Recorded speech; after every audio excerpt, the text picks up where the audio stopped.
पहाड़ों में जाके तपस्या नहीं कर रहे। फकीर को चाहिए क्या? कौमी पक्ष चाहिए। फकीर को चाहिए कि बुलंदी पर पहुंचना और अपने खुदा से मिलना, उससे ताल्लुकात जोड़ना है।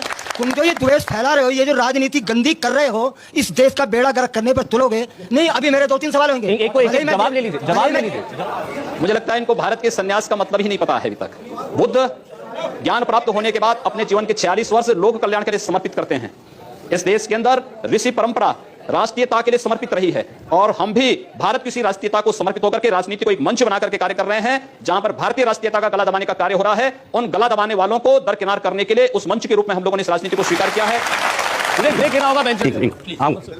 योगी जी, मेरा नाम मुनींद्र प्रताप सिंह है और मैं आपसे क्वेश्चन करना चाहता हूं कि जिस तरीके से मोदी सरकार में सलमान खान जैसे व्यक्ति ने एक व्यक्ति को, गरीब व्यक्ति को कुचल दिया शराब पीकर, तो उसको बेल मिल जाती है, जयललिता जी को बेल मिल जाती है, लेकिन साध्वी प्रज्ञा ठाकुर जिन पर आज तक कोई भी आरोप तय नहीं हुए और वो 6-7 सालों से जेल में बंद है, तो उनकी रिहाई के लिए मोदी सरकार क्यों कुछ नहीं कर रही है?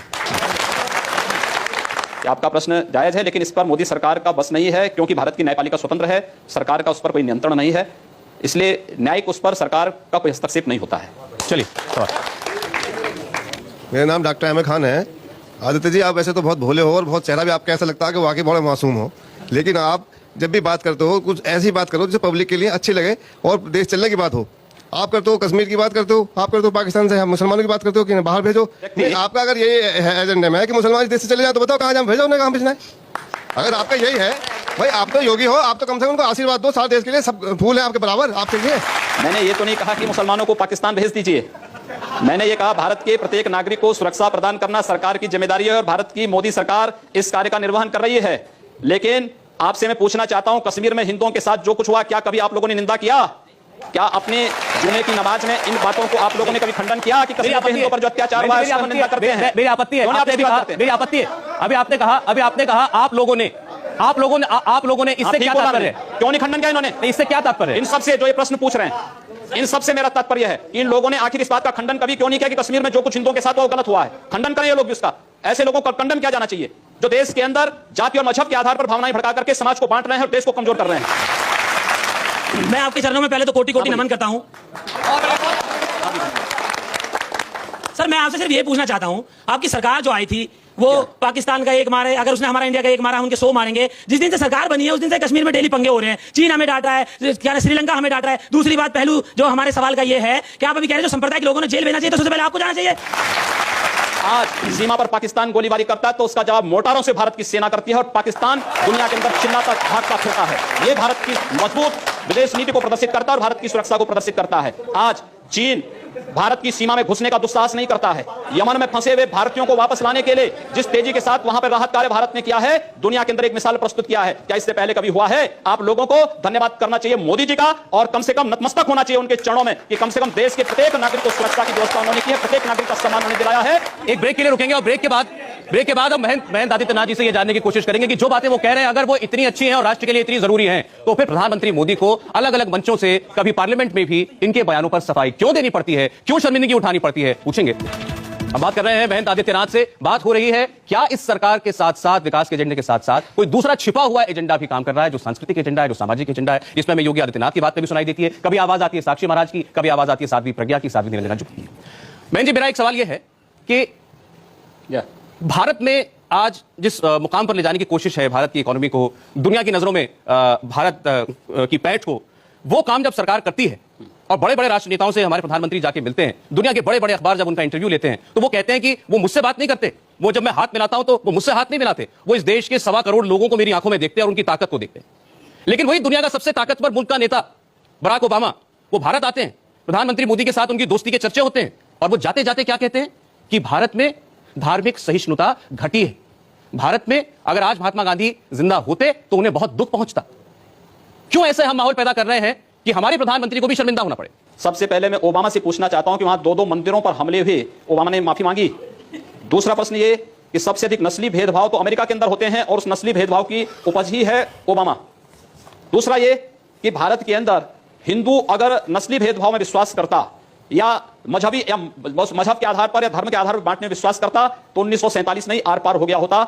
हिंदू से बड़ा सहिष्णु कोई नहीं, और हिंदुस्तान में अगर सेकुलरिज्म जिंदा है तो इसलिए क्योंकि हिंदू बाहुल्य भारत है, बहुसंख्यक यहाँ का हिंदू है, इसलिए है, हमें इसको भी स्वीकार करना चाहिए। इस बार मैं आपको प्रधानमंत्री के बयान सुनाता हूं और अब आप ये बताइए कि प्रधानमंत्री को ऐसा क्यों कहना पड़ा, बार बार ऐसा उनको क्यों कहना पड़ रहा है? सुनते। ठीक बात है।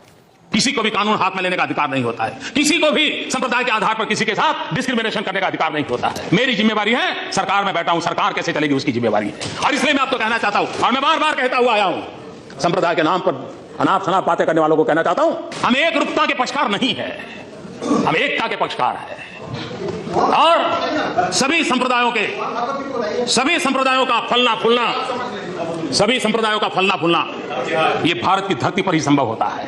ये भारत की विशेषता है। देश संविधान की मर्यादाओं के बाहर नहीं चल सकता है।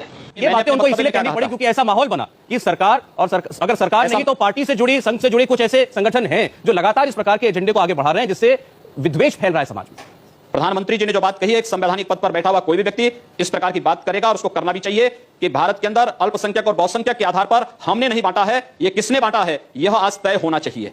इस देश के अंदर आखिर अत्याचार और शोषण कहां से प्रारंभ होता है, यह भी तय होना चाहिए, और इस पर निष्पक्ष चर्चा इस पे होनी चाहिए। आखिर इस देश के अंदर हिंदू बहुसंख्यक है, लेकिन निकाला जाता है भारत के अंदर खानाबदोश की जिंदगी वो जीने के लिए मजबूर होता है।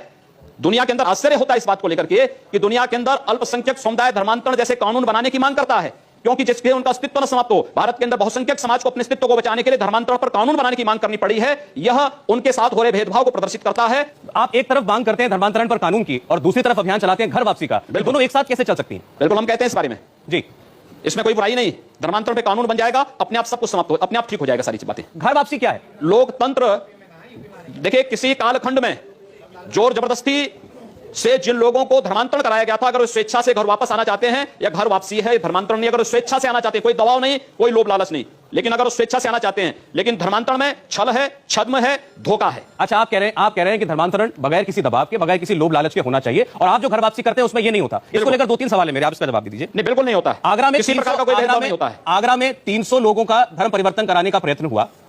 आप गलत बोल रहे हैं। देखिए, आगरा में कोई भी किसी प्रकार का कोई धर्मांतरण ना हम लोगों के संगठन ने किया था, ना हम लोगों की किसी संस्था का उसमें कोई योगदान था। जी, अब आप बड़ी आसानी से बच के निकलना चाह रहे हैं बहन जी, मामला समाप्त आसानी से नहीं। हाँ, हम लोगों ने अलीगढ़ में कार्यक्रम की तैयारी की थी, प्रशासन ने मना किया, हम लोगों ने कार्यक्रम रोक दिया। जी, हाँ, आगरा के 300 लोग थे जो कि नमाजी टोपी बांधे हुए वहां पर बैठे हुए थे और हवन हो रहा था, टीका लगा हुआ था। उसके बाद ये कहा गया कि इनका धर्म परिवर्तन कराया जा रहा था और ये स्वेच्छा से कराया जा रहा था। अगले दिन वो क्या बयान देते हैं? परिवर्तन नहीं, वो घर वापसी चाहते थे। घर वापसी चाहते थे। उन्होंने घर वापसी कहते हैं, लोग धर्म परिवर्तन कहते हैं। उन्होंने स्वयं मंदिर भी बनाया वहां पे। उन्होंने अगले दिन ये कहा कि हमें तो ये कहा गया था कि तुम्हें राशन कार्ड और आधार कार्ड मिलेंगे। ये प्रलोभन नहीं है?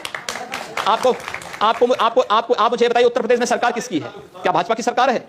जब उत्तर प्रदेश में राज्य सरकार के अंतर्गत राशन कार्ड, आधार कार्ड आता है, तो राज्य सरकार इसको बनाती है।